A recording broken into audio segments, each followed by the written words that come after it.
everyone, it's Desiree, and I am here with Scrappy Tail Crafts again, and Sabrina's wonderful creations. We are going to focus on this large butterfly, the stamp. I'm also going to use the large die for that butterfly, and I'm going to use the sentiment, a heartfelt thank you. What I love about her coordinating die sets to her stamps is she is generally including the sentiments as well, which I think is great.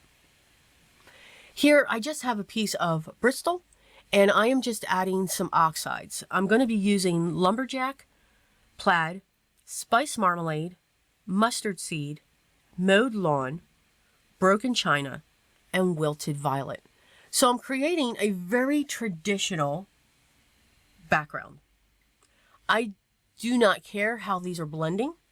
I don't care if I have a perfect blend when it comes to these colors. So you don't have to worry about that either, which is wonderful. Here I'm putting down the broken china, and then eventually we will come in with the wilted violet. Now I use the Simon Says blending brushes, especially for my oxides, because I like to be able to put the cap back on. For me, it keeps the brush soft because eventually the oxides will dry out. And then you get these hard bristles. By all means, they do come back if you wash them. I tend not to. I just rub them off on a paper towel. Did my favorite technique where I do this blend, add some water to it, and just let it dry. Now I'm forcing it to dry with my heat gun, but I love the way that we've got those drips. I'm going to place the butterfly die on this panel, and we're going to get that die cut out. I'm going to be using Vellum for the top of this butterfly. This is where we're going to use some embossing powders to get those details from the stamp. So I'm going to pull the butterfly and also my sentiment straight away. Going to be using my stamp positioning tool for this as well.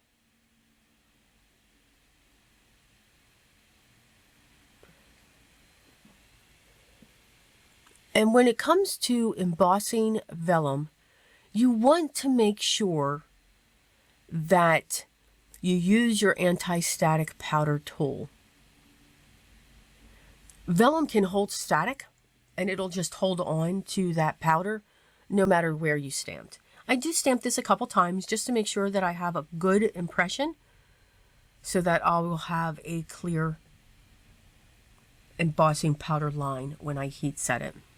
I'm doing both the butterfly and the sentiment.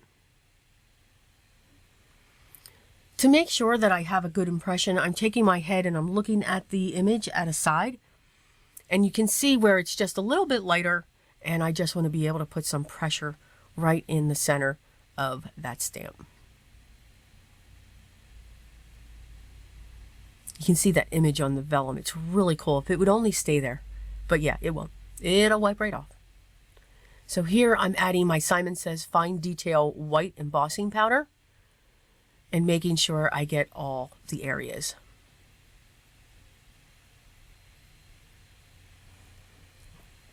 Now, the size of card that we're going to make today, excuse me, is a 6x6 card, and this butterfly fits perfectly in there. I love large images. You can do so much with them. Yes, you could go to a larger size card base. You can use half of it. You can use a quarter of it. You can set it on an angle and only use part of it. There's just so much you can do with large stamps. I have the base of the butterfly now die cut. I'm going to use the same die over the vellum to get that die cut. And then I'm going to get my sentiment ready as well. Now for my sentiment, not only am I going to cut it out from the vellum, I'm also going to die cut two multiple bases for that to give it some dimension. Now I'm going to be using double-sided foam squares. I can't find my tape, my roll of tape, and I'm waiting for my other one to come in.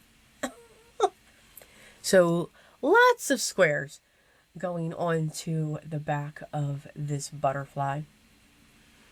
Once I have those set, I will then remove the release paper and then also set it aside.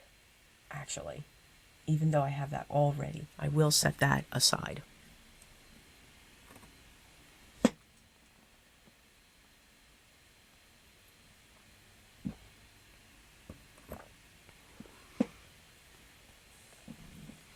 See, told you, lots.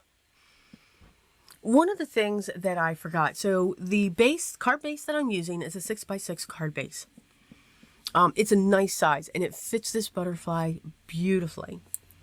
But there was nothing on the back because I was going straight to the card panel, which is something I very rarely do. I usually work on a panel off of that and then place the whole design onto a card.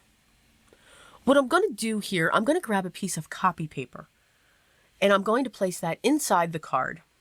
I'm going to come in with my tumbled glass Distress Oxide. And I'm going to go around each of the sides. Once I get the 3 sides done, I'll take the piece of paper out, fold it in half, and then place the ink on the folded side. The paper just helps to not get any ink on the inside of the card. But again, if it happens, it happens. It's okay. It's all good. For my cutting mat here, my Altenew, I use a hand sanitizer gel to clean it. I did that back in my quilting days too. It just keeps it nice and soft and flexible and it won't crack. I'm going to grab my black alcohol marker and on the underside of the embossed image, I'm going to fill in the black for the body. I'm going to place double-sided foam squares that I've cut right down the center of the body. I'm going to remove the release paper and place this on top of the rainbow. You saw what the rainbow looked before. Now look at it now with the vellum. The vellum is a great way to tone down a piece. It can even change the color of a piece of cardstock. You'll see that with the black here. The black will actually turn gray. Using very little glue dots along some of the letters. When I place that down, it will fit perfectly on the background. And you can see that black changed to gray. So it's still soft. But when you look at this piece off to the side, you'll see all of these bright, beautiful colors. You can see the way the wings are just fluttering.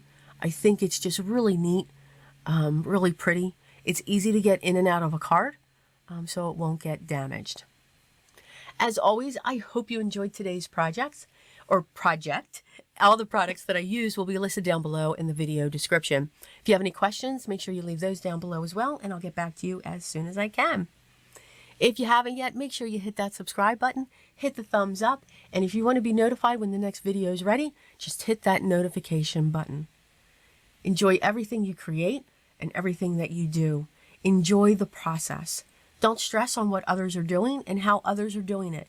Create your way. So again, remember what is most important for me, and it's every day. Always be creative, guys, and I'll talk to you in the next one. Till then.